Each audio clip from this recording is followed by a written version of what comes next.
ಇದು ಭಾಗ್ಯ ಇದು ಭಾಗ್ಯ ಇದು ಭಾಗ್ಯವಯ್ಯ ಪದ್ಮನಾಭನ ಪಾದ ಭಜನೆ ಪರಮ ಸುಖವಯ್ಯ ಅಂತೇಳಿ ಇಂಥ ದೊಡ್ಡ ಬಹಿರಂಗವಾದಂಥ ಶಿವರಾತ್ರಿ ಮತ್ತು ನುಡಿನಮನ ಸಭೆಯಲ್ಲಿ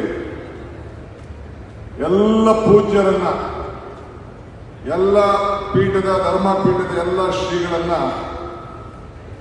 ಪೂಜ್ಯ ಜಗದ್ಗುರುಗಳನ್ನ ಸಮ್ಮುಖದಲ್ಲಿ ಎಲ್ಲ ಹಿರಿಯ ನಾಯಕರು ನಮ್ಮ ರಾಜ್ಯದ ಎಲ್ಲ ಮಾಜಿ ಮುಖ್ಯಮಂತ್ರಿಗಳು ಎಷ್ಟು ಜನ ಇದ್ದಾರೆ ಅಷ್ಟು ಜನ ಕೂಡ ಬಂದಿದ್ದಾರೆ. ಎಲ್ಲ ಹಿರಿಯ ನಾಯಕರು ಬಂದಿದ್ದಾರೆ. ಇಂಥ ಒಂದು ಭವ್ಯ ಸಭೆಯಲ್ಲಿ ಪಾಲ್ಗೊಂಡು ನಿಮ್ಮನ್ನೆಲ್ಲ ಉದ್ದೇಶಿಸಿ ಮಾತನಾಡುವಂತ ಒಂದು ಭಾಗ್ಯ ಸಿಕ್ಕಲ್ಲ. ಇದು ನನ್ನ ಭಾಗ್ಯ ನನ್ನ ಭಾಗ್ಯ ನನ್ನ ಭಾಗ್ಯ ಅಂತೇಳಿ ಭಾವಿಸ್ಕೊಂಡಿದ್ದೇನೆ. ಶರಣರ ಗುಣವನ್ನ ಮರಣದಲ್ಲಿ ಕಾಣಬೇಕು ಅಂತ ಹೇಳಿ ಹಿರಿಯರು ಹೇಳ್ತಾರೆ. ಶರಣಿಗೆ ಮರಣವೇ ಮಹಾ ನಮನ ಎನ್ನುವುದು ಕೂಡ ನಾವು ಕೇಳಿದ್ದೇವೆ. ಮನುಷ್ಯನ ಬದುಕು ಶಾಶ್ವತವಾದದ್ದಲ್ಲ, ಆದರೆ ನಾವು ಬಿಟ್ಟು ಹೋಗುವ ಕೆಲಸಗಳು ಶಾಶ್ವತ. ವೇದಿಕೆಯಲ್ಲಿ ಎಲ್ಲ ಹಿರಿಯರ ಶರಣಿದ್ದಾರೆ.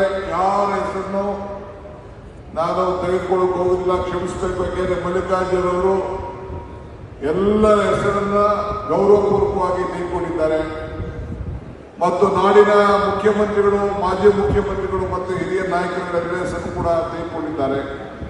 ಎಲ್ಲರೂ ಕೂಡ ನನಗೆ ಬಹಳ ಸಮಯ ಆಗಿದೆ. ಮಲ್ಲಿಕಾರ್ಜುನ್ ಮತ್ತು ಪ್ರಭಾ ಮಲ್ಲಿಕಾರ್ಜುನ್ ಅವರು ಕೂಡ ಎಲ್ಲ ವಿಚಾರಗಳನ್ನ ಚರ್ಚೆ ಮಾಡಿದ್ದಾರೆ. ಸೊ ಅದರಿಂದ ನಾನು ಯಾರ ಹೆಸರು ತೆಗೆದುಕೊಂಡಿಲ್ಲ, ಕ್ಷಮಿಸಬೇಕು. ಯೋಗಿಯನ್ನ ಕರೆಸ್ಕೊಳ್ಳೋಕ್ಕಿಂತ ಜೊತೆಗೆ ಉಪಯೋಗಿಯನ್ನು ಕರೆಸ್ಕೊಳ್ಬೇಕಾದ್ದು ಬಹಳ ದೊಡ್ಡ ಗುಣ. ನಾನು ಶಿವಶಂಕರಪ್ಪನವರ ಬಾಂಧವ್ಯ, ಅವರು ಎಷ್ಟು ದಿನ ವಿಧಾನಸಭೆಯಲ್ಲಿ ಇದ್ರೋ ಅಷ್ಟು ದಿನವೂ ಕೂಡ ನಾನು ಅವರ ಜೊತೆಯಲ್ಲಿ ಸದಸ್ಯನಾಗಿ ಕೆಲಸ ಮಾಡುವಂತ ಭಾಗ್ಯ ಇತ್ತು. ಹೃದಯ ಶ್ರೀಮಂತಿಕೆಯನ್ನ ಹೊತ್ತಂತ ಒಬ್ಬ ದೊಡ್ಡ ವ್ಯಕ್ತಿತ್ವವನ್ನ ಇಟ್ಕೊಂಡಿದ್ರು. ಶ್ರೀಮಂತಿಕೆ ಜೊತೆಯಲ್ಲಿ ಹೃದಯ ಶ್ರೀಮಂತಿಕೆಯನ್ನು ಕೂಡ ಇಟ್ಕೊಂಡಿದ್ದನ್ನ ನಾವೆಲ್ಲ ಗಮನಿಸಿಕೊಂಡಿದ್ದೇವೆ. ಒಬ್ಬ ವ್ಯಕ್ತಿಯಿಂದ ಎಷ್ಟು ಜನ ಇದ್ದಾರೆ ಅನ್ನೋಕ್ಕಿಂತ ಮುಖ್ಯವಾಗಿ ಅವರ ಬದುಕಿದಾಗ ಎಷ್ಟು ಜನರಿಗೆ ಅವರ ಬದುಕನ್ನ ಬದಲಾವಣೆ ಮಾಡಿದ್ದಾರೆ ಅನ್ನೋದು ಬಹಳ ಮುಖ್ಯ.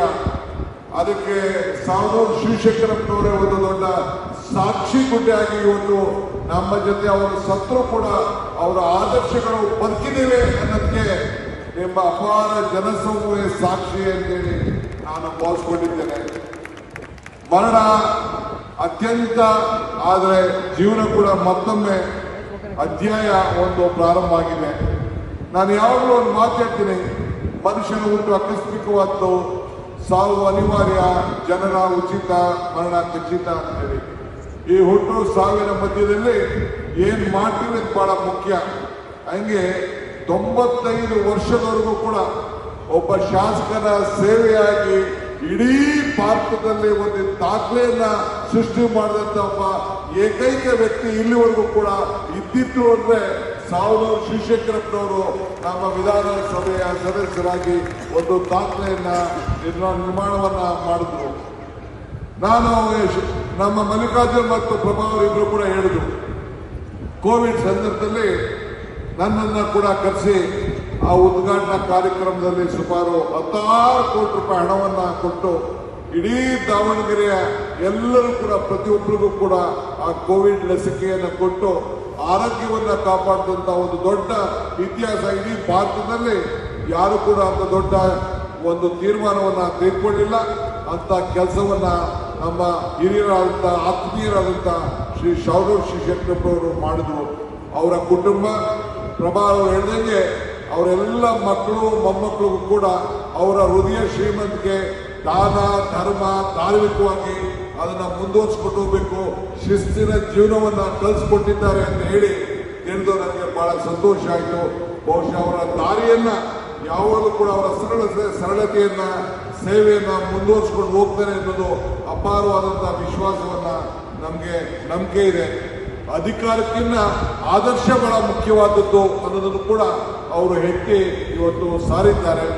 ಎಲ್ಲ ಜಾತಿ ಎಲ್ಲ ಧರ್ಮ ಕೂಡ ಬಹಳ ಪ್ರೀತಿಯಿಂದ ಇವತ್ತು ಅವರು ಕಾಣ್ತಾ ಇದ್ದನ್ನೆಲ್ಲ ನಾವೆಲ್ಲ ಕಲ್ಸ್ಕೊಂಡು ಹೋಗಿದ್ದೇವೆ. ಇವತ್ತು ಎಲ್ಲ ಶ್ರೀಗಳು ಇವತ್ತು ಬಂದಿದ್ದಾರೆ, ಪಂಚಪೀಠ ಶ್ರೀಗಳು ಬಂದಿದ್ದಾರೆ. ವಿವಿಧ ಮೂಲೆಯಿಂದ ಕೂಡ ಎಲ್ಲ ಕಡೆ ರಾಜ್ಯದ ಎಲ್ಲ ಜಾತಿ ಎಲ್ಲ ಧರ್ಮದ ಶ್ರೀಗಳು ಕೂಡ ಬಂದು ಇವತ್ತು ಆಶೀರ್ವಾದ ಮಾಡಲಿಕ್ಕೆ ಅವರ ಆಚಾರ ವಿಚಾರಗಳನ್ನ ನಮ್ಮಲ್ಲಿ ಇಟ್ಕೊಂಡು ನಮನಗಳನ್ನು ಸಲ್ಲಿಸಲಿಕ್ಕೆ ಇವತ್ತು ಬಂದಿದ್ದಾರೆ. ಇದರಲ್ಲೇ ಅರ್ಥ ಆಗ್ತದೆ ಅವರ ಹೃದಯವಂತಿಕೆ, ರಾಜಕಾರಣದಲ್ಲಿ ಅವರು ಮಾಡ್ತಿದ್ದಂಥ ಸೇವೆ, ಅವರ ಆದರ್ಶಗಳು ಎಷ್ಟು ಶಾಶ್ವತವಾಗಿ ಇವತ್ತು ಬದುಕಿಗೆ ಸಾವಿರ ಶಿವಶಂಕರಪ್ಪರವರಲ್ಲಿ ಶ್ರೀಮಂತಿಗೆ ಜೊತೆಯಲ್ಲಿ ಹೃದಯ ಶ್ರೀಮಂತಿಗೆ ಸಾಕ್ಷಿ ಅನ್ನೋದನ್ನ ನನಗೆ ಹೇಳಲಿಕ್ಕೆ ಬಯಸ್ತಾರೆ. ನಾನು ಜಾಸ್ತಿ ಮಾತಾಡೋದ್ರ ಅರ್ಥ ಇಲ್ಲ. ಇವತ್ತು ತಾವೆಲ್ಲ ಕೂಡ ಇಷ್ಟು ದೊಡ್ಡ ಸಂಖ್ಯೆಯಲ್ಲಿ ಬಂದು ಅವರ ಕೊಳೆಯ ನುಡಿ ನಮನಗಳು ಮತ್ತು ಅವರ ಆದರ್ಶ ಬದುಕಿನಲ್ಲಿ ಒಂದು ಶಾಶ್ವತವಾಗಿ ಉಳ್ಕೊಳ್ಳಿಕ್ಕೆ ತಾವೆಲ್ಲ ಒಂದು ಶಕ್ತಿಯನ್ನು ತುಂಬಿದ್ದೀರಿ, ಅವ್ರ ಜೊತೆಲಿದ್ದೀರಿ. ಅವರೆಲ್ಲ ಕುಟುಂಬದವರಿಗೆ, ಅವ್ರು ನನ್ನಂಥ ಎಲ್ಲ ಅನ್ಯಾಯಿಗಳಿಗೆ, ಅವರ ಜೊತೆಲಿದ್ದಂಥವರಿಗೆ ಅವರೊಬ್ಬರೇ ಒಂದು ಸಾಧನೆ ಮಾಡಿದ್ದಾರೆ ಅಂತ ಹೇಳೋದಕ್ಕೆ ಅವರ ಜೊತೆಯಲ್ಲಿ ನೂರಾರು ಜನ ಅವರ ಕುಟುಂಬದ ಸದಸ್ಯರು ಮತ್ತು ಅವರ ಅನ್ಯಾಯಿಗಳು ಅವರ ಬದುಕಿನಲ್ಲಿ ಅವರ ಸಂಸ್ಥೆಯವರು ಎಲ್ಲರೂ ಕೂಡ ವಿದ್ಯಾರ್ಥಿ ಕ್ಷೇತ್ರದಲ್ಲಿ, ಧಾರ್ಮಿಕ ಕ್ಷೇತ್ರದಲ್ಲಿ ಮತ್ತು ವ್ಯಾಪಾರ ಕ್ಷೇತ್ರದಲ್ಲಿ ಬಹಳ ಉತ್ತಮವಾಗಿ ಮತ್ತು ರಾಜಕೀಯ ಕ್ಷೇತ್ರದಲ್ಲಿ ಬಹಳ ಬದುಕಿನಲ್ಲಿ ಒಂದು ಶ್ರೇಷ್ಠವಾದಂಥ ಸೇವೆಯನ್ನು ಮಾಡಿಕೊಂಡು ಬಂದಿದ್ದಾರೆ. ಭಗವಂತ ಅವರಿಗೆ ಅವರು ಇವತ್ತು ಕೂಡ ಅವರು ಇಲ್ಲದೆ ಹೋದ್ರು ಕೂಡ ಅವರ ಆದರ್ಶಗಳು ಬದುಕಿರಲಿ ಅಂತೇಳಿ ನಾನು ಪ್ರಾರ್ಥನೆಯನ್ನು ಮಾಡಿ ಶುಭವನ್ನು ಹಾರೈಸಿ ಅವರಿಗೆ ನಮನವನ್ನು ಹೇಳಲಿಕ್ಕೆ ನಾನು ಬಯಸ್ತೇನೆ. ಎಲ್ಲರಿಗೂ ನಮಸ್ಕಾರ.